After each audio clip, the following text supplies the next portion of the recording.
പശ്ചിമേഷ്യയിൽ അശാന്തി പടരുന്നതിനിടെ സ്വർണ്ണവിലയിൽ ഇടിവ് രേഖപ്പെടുത്തുകയാണ്. ക്രൂഡ് ഓയിൽ വില ഉയർന്നതോടെ കേന്ദ്ര ബാങ്കുകൾ അടിസ്ഥാന പലിശ കുറച്ചേക്കില്ലെന്ന പ്രതീക്ഷയിലാണ് വിപണി. ഇതോടെ രാജ്യാന്തര വിപണിയിൽ സ്വർണ്ണ ഔൺസിന് ഒരു വേള $5000 താഴേക്കെത്തി.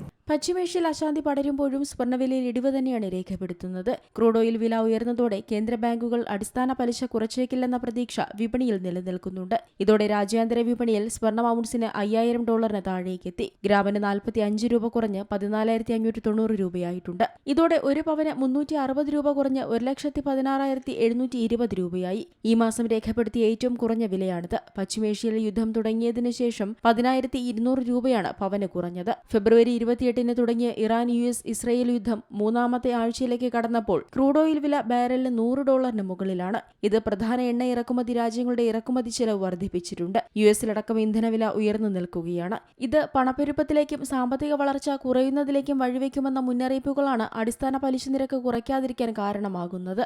അടുത്ത ദിവസങ്ങളിൽ ചേരുന്ന US ഫെഡറൽ റിസർവ് നിലവിലെ പലിശ നിരക്ക് നിലനിർത്തുമെന്നാണ് കരുതുന്നത്. ഇത് സ്വർണത്തിലേക്കുള്ള നിക്ഷേപങ്ങൾ കുറയ്ക്കും. ഇതും സ്വർണ്ണവില കുറയാനുള്ള പ്രധാന കാരണങ്ങളിലൊന്നാണ്. അമേരിക്കൻ ഡോളർ സൂചിക അല്പം താഴ്ന്നെങ്കിലും 100-ന് മുകളിൽ നിൽക്കുന്നതും സ്വർണ്ണവില ഇടിയാനുള്ള പ്രധാന കാരണമാണ്. പ്രധാന കറൻസികൾക്കെതിരെ അമേരിക്കൻ ഡോളറിന്റെ വിനിമയ നിരക്ക് അളക്കുന്ന ഡോളർ സൂചിക ഉയർന്നു നിൽക്കുന്നത് മറ്റു കറൻസികളിൽ സ്വർണം വാങ്ങുന്നത് ചെലവേറിയതാക്കും. ഇതും സ്വർണ്ണ നിക്ഷേപകരെ സ്വാധീനിച്ചിട്ടുണ്ട്.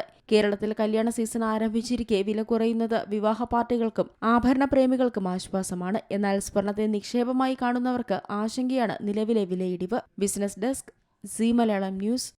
ഏറ്റവും പുതിയ വാർത്തകളും വിശേഷങ്ങളും വിരൽ തുമ്പിലറിയാൻ സീ മലയാളം ന്യൂസ് എല്ലാ ഡിജിറ്റൽ പ്ലാറ്റ്ഫോമുകളിലും ലഭ്യം.